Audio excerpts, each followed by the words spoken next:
The queen is in the house here today, my friends, and the queen we're talking about is Frost Queen. Welcome to today's episode and guide for toppings and biscuits, all about Frost Queen here today. Thank you for tuning in. If you got a question or comment along the way, let me know because I love to hear from you, and feel free to join us in the Discord server.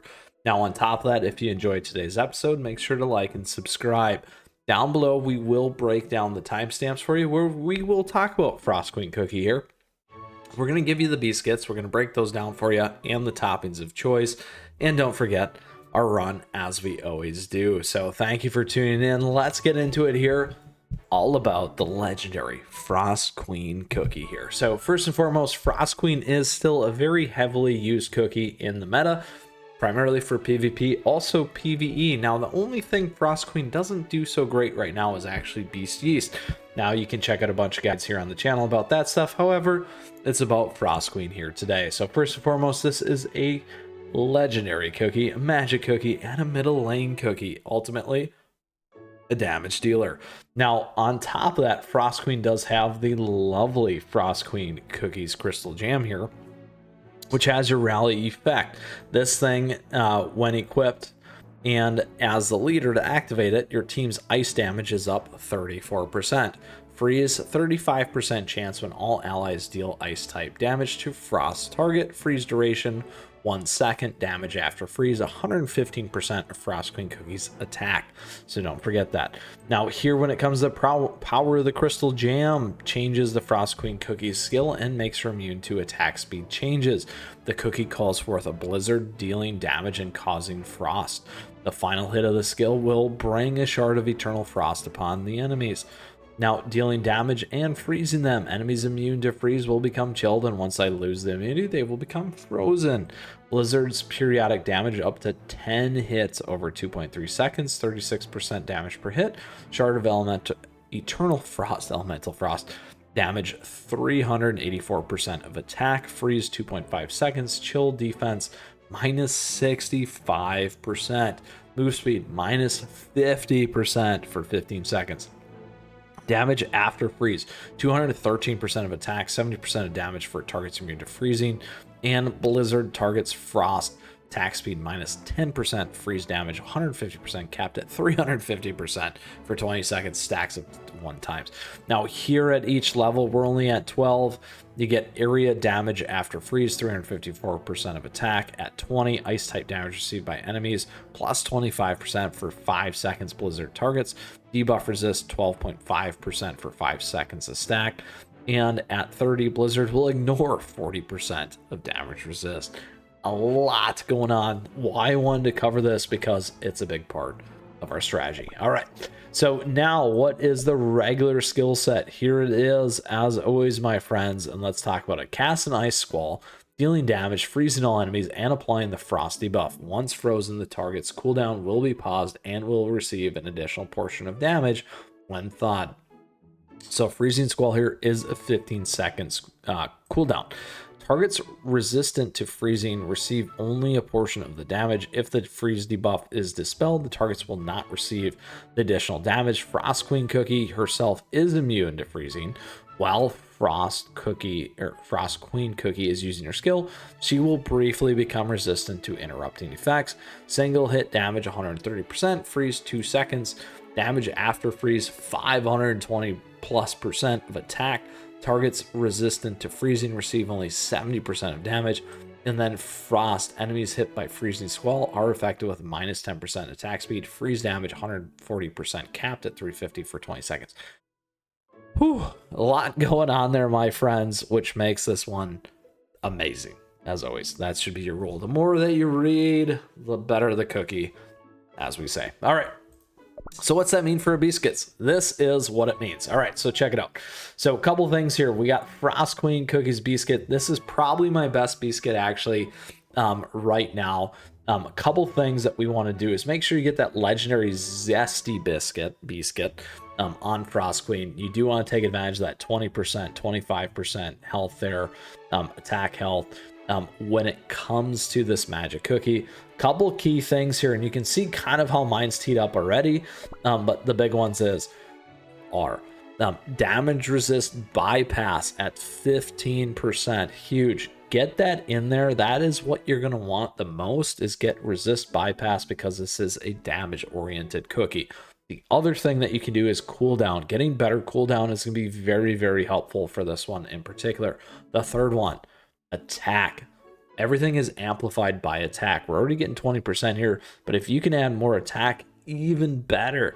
So those are all the three kind of key ones that I would focus on for this particular cookie. Obviously, crit is always great. Damage resist is nice. Defense HP, if you need that squishy help, as we like to say, can make a difference. Attack speed can help there as well, and everything else. So that's kind of how I think about prioritizing your Beascuits. And then in tandem and parallel, as you're thinking about your toppings, you're going to want to compare the two. So let's move over to toppings now as an easy segue. In this one, you know, we could certainly attune if we wanted to, but we like to stay at our 2.4 million. We'll keep it at that. All right. So now toppings, how does this work? How does it match with the Beascuit? First and foremost, a couple things with the Frost Queen.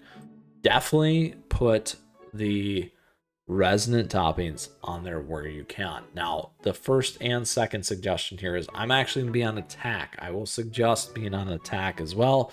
So the raspberry, you want to be on massive, massive, massive, massive damage with this cookie. Now, and a lot of those reasons are, as you could see, bypass. As you could see, the resistance, all that stuff right through at level 30 of that soul jam. Nutty. So that is exactly how you want to do it. Now, if you want to go the other way, the other suggestion that you can have as the backup is cooldown. Cooldown again, get the one clock in, get the second clock in. Anyone that's immune to frozen or all that stuff is not going to be immune to frozen anymore because of that second clock. So keep that in mind. Now, we're going to stay on attack. What does that mean then for our substats? So here's what it means for our substats.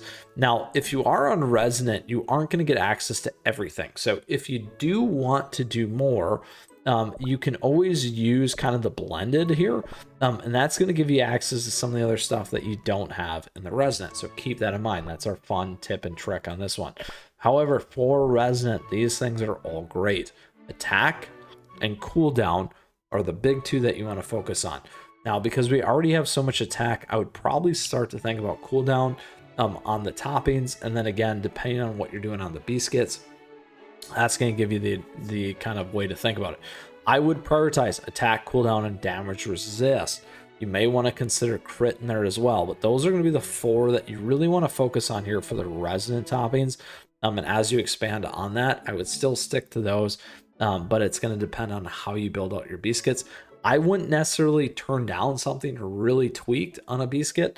Only offset it or work to offset it here, or vice versa. It might be easier. It's going to be easier on the Beascuit to kind of think about it that way. So here's what we have on this one. Lots of attack, lots of cooldown. Not bad. Resonant toppings, absolutely. All right, so that is our Beascuit and topping perspective and the breakdown of Frost Queen. Now, my friends, let's go put the Frost Queen pedal to the metal here. 829, as we like to say. We've moved up to dark mode. All right, so in dark mode, we did Pattaya Dragon, plenty of other cookies. You can check them out today. We're doing Frost Queen. Frost Queen's at 800,000, almost for me, not quite. This cookie, by the way, is so good. You can have over 1 million with this one here. All right, we're going to stick on auto. How we're breaking it down, we got swag and merch, as always. Thank you for that. Something there for you if you're interested. I love that animation, by the way, too. I love how they give the full screen. Super fun. You can see how fast mine is here, too. I'm only on 8 seconds. 8 seconds, but I am on cooldown on the first one. I don't know if you caught that or not. If we switch it, it's going to be a much slower cooldown. So things that you can think about, PVE might not be bad to be on the faster cooldown depending on the other teams that you're running. PvP, you might just want to get the one big nuke at the beginning to make it happen. That's why I like to give you a couple options when it comes to these things, because it's certainly important. There we go. Uh-oh, stun lock. There it is. Is it game over? It is game over and frozen immune. 800,000. 829, 3-star solo cookie. Frost Queen. Well done. All right. So that, my friends, is all she wrote when it comes to our Frost Queen topping guide and Beascuit guide for you here today. Hope you enjoyed the episode as we broke down the Frost Queen cookie. We talked about Soul Jam. I think that's important as always because it's going to help you kind of figure out some of the substats, some of the strategy for this particular cookie as we talk about the Beascuits, as we talk about the toppings, and on top of that, pull it all together for you in today's guide. If you still got questions, if you got comments, let me know because I'd love to hear from you, and feel free to join us in the Discord server, my friends. Lots of players have different opinions, great recommendations as always. However, this is mine for you for today. And with that, thank you. Thank you for tuning in. I hope you enjoyed today's episode. I appreciate your support. Thank you for the likes and the subs as we continue to grow this amazing community here. On top of that, as always, thank you to our members. I really appreciate it. Memberships are available to you. A nice way to support the channel. It gives you emotes, icons, access, priority response, those kinds of things as well. And on top of that, for everything else, we do have affiliate links. So you can check those out. We got things focused on CookieRun Kingdom, CookieRun, all that fun stuff. Check them out. Something there for everyone as well, as I like to say. Additionally, at me, chat me. We got socials. Stay connected, my friends. How are you building your Frost Queen? What teams are you running? PVE, PVP, all that fun stuff. We'd love to see it, love to hear it, and check it out in the Discord. With that said, my friends, we're going to keep on running here. Frost Queen Cookie is going to give us those amazing Frost teams. And with that, we'll see you again soon. Enjoy. Frost Queen. Take care.